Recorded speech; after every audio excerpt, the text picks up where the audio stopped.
nous sommes actuellement ici. Qui est cette personne, Heato?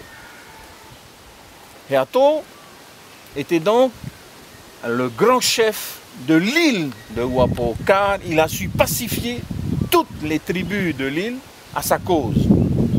Il était reconnu de par sa bravoure, de son stratège. Et tout cela a fait en sorte qu'il était donc reconnu grand chef de l'île de Huapo. Non seulement cela, au-delà même de l'île de Huapo, il avait donc des alliés, aussi bien comme celui donc de Tahuata, le grand chef de Tahuata Yotete, était aussi un allié pour lui. Il était aussi un allié du grand chef de Nukuhiva, qui était Kiatonui, par alliance. Et c'était un grand chef qui n'était pas du tout tatoué, d'après les dires. Pourquoi? Parce qu'à sa mort, il a été déifié. Il a été déifié et il fallait donc 7 sacrifices humains pour qu'on puisse le rendre à la place des dieux.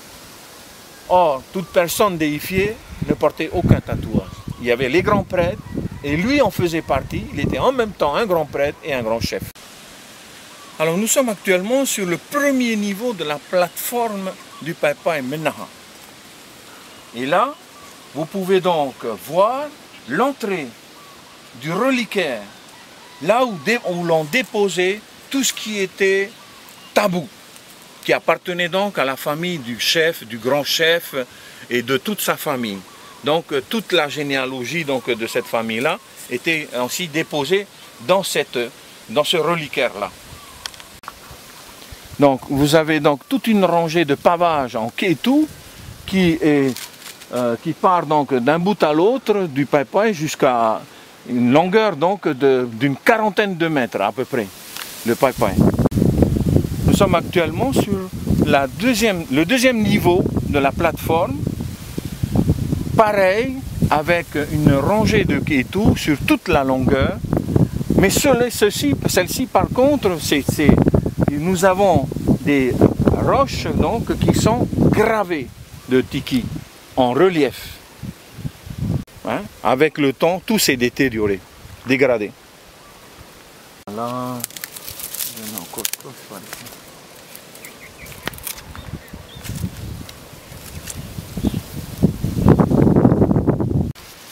C'est un peu cette forme-là qu'on voit.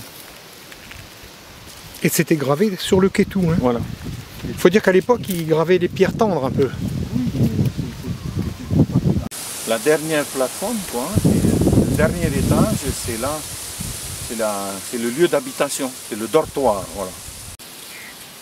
En fait, c'est une roche tendre, hein, c'est la pluie qui a dû... Oui, parce que c'est resté à la pluie, au soleil, avec donc, la végétation qui a tout fait péter. Quoi. Ah, mais en fait, il y avait un tiki tous les mètres, je vois. Partout. C'est tous les... Je vois. Et la longueur, vous avez là donc un kétou où il y a 4 bas-reliefs, dégradés évidemment. Hein.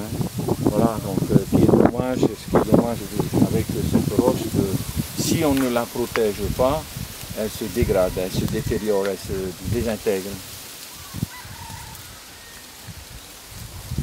Alors on peut voir aussi un certain... Eh bien, l'on voit ici maintenant un certain vandalisme aussi. Il n'y a pas que dans des sites importants ailleurs, mais même ici, il y a du vandalisme. On voit ici un morceau de tiki qui a été taillé, là carrément extrait par le dos, là tailladé donc sur la face, tout ça. C'est malheureux. C'est vrai qu'il est grand temps de protéger tout ça, hein. Voilà. Ce qui reste en tout cas.